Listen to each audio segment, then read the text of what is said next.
قصہ ایک نوجوان عیسائی کا۔ حضرت شیخ ابراہیم خواص کا معمول تھا کہ جب کہیں سفر کو تشریف لے جاتے نہ کسی سے تذکرہ کرتے نہ کسی کو خبر ہوتی، ایک لوٹا ہاتھ میں لیا اور چل دیے۔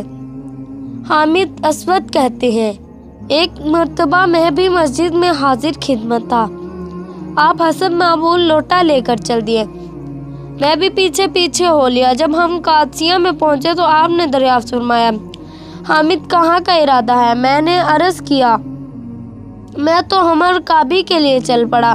فرمایا، میرا ارادہ تو مکہ مکرمہ جانے کا ہے۔ میں نے عرض کیا، میں بھی انشاءاللہ وہیں چلوں گا۔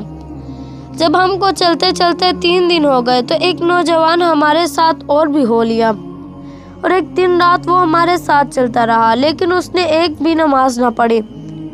میں نے شیخ سے عرض کیا کہ یہ تیسرا آدمی جو ہمارے ساتھ مل گیا نماز نہیں پڑھتا۔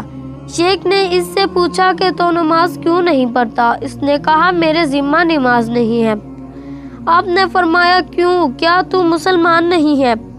اس نے کہا، نہیں، میں تو نصرانی ہوں، لیکن میں نصرانیت میں بھی توکل پر گزر کرتا ہوں۔ میرے نفس نے یہ دعویٰ کیا تھا کہ وہ توکل میں پختہ ہو گیا۔ میں نے اس کو جھٹلایا اور اس جنگل بیابان میں جہاں معبود کے سوا کوئی بھی نہیں لا ڈالا تاکہ اس کے دعویٰ کا امتحان کروں۔ شیخ اس کی یہ بات سن کر چل دیے اور مجھ سے فرمایا کہ اس سے تعارض نہ کرو، تمہارے ساتھ پڑا چلتا رہے۔ وہ ہمارے ساتھ چلتا رہا یہاں تک کہ ہم بطن و مروع پر پہنچے۔ وہاں شیخ نے اپنے میلے کپڑے بدن سے اتارے اور ان کو دھویا، پھر اس لڑکے سے پوچھا کہ تمہارا کیا نام ہے؟ اس نے کہا، عبد المسیح۔ شیخ نے فرمایا، عبد المسیح، یہ مکہ کی دہلیز ہے، یعنی حرم آ گیا، اور اللہ جل شانہ نے مشرکوں کا داخلہ اس میں ممنوع قرار دیا ہے۔ چنانچہ ارشاد ہے، مشرکین ناپاک ہیں، یہ مسجد حرام کے قریب بھی نہ ہوں، اور اپنے نفس کا جو تو امتحان کرنا چاہتا تھا وہ تجھ پر ظاہر ہی ہو گیا، پس ایسا نہ ہو کہ تو مکہ میں داخل ہو جائے، اگر ہم تجھے وہاں دیکھیں گے تو اعتراض کریں گے۔ حامد کہتے ہیں کہ ہم اس کو وہیں چھوڑ کے آگے بڑھ گئے، مکہ مکرمہ پہنچے۔ اس کے بعد جب ہم عرفات پر پہنچے تو کیا دیکھتے ہیں کہ وہ لڑکا احرام باندھے ہوئے لوگوں کے منہ دیکھتا ہوا ہمارے پاس پہنچ گیا، شیخ کے اوپر گر پڑا۔ شیخ نے پوچھا، عبد المسیح کیا ہوا؟ کہنے لگا کہ ایسا نہ کہو، اب میں عبد المسیح نہیں ہوں بلکہ اس کا غلام ہوں، جس کے حضرت مسیح علیہ السلام بھی غلام تھے۔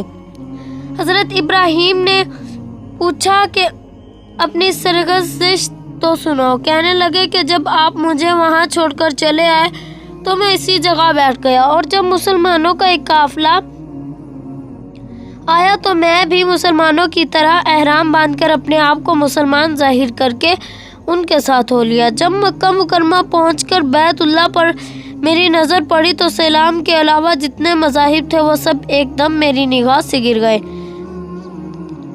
میں نے غسل کیا، مسلمان ہوا اور احرام باندھا، اور آج صبح سے آپ کو ڈھونڈتا پھرتا ہوں۔ اس کے بعد سے ہم اور وہ ساتھ ہی رہے، یہاں تک کہ صوفیہ ہی کی جماعت میں اس کا انتقال ہوا۔ اللہ کے حضور دعا ہے، جو بھی نصرانی دین اسلام قبول کرے، اللہ پاک اس پر اپنی لاتعداد رحمتیں فرمائے، آمین۔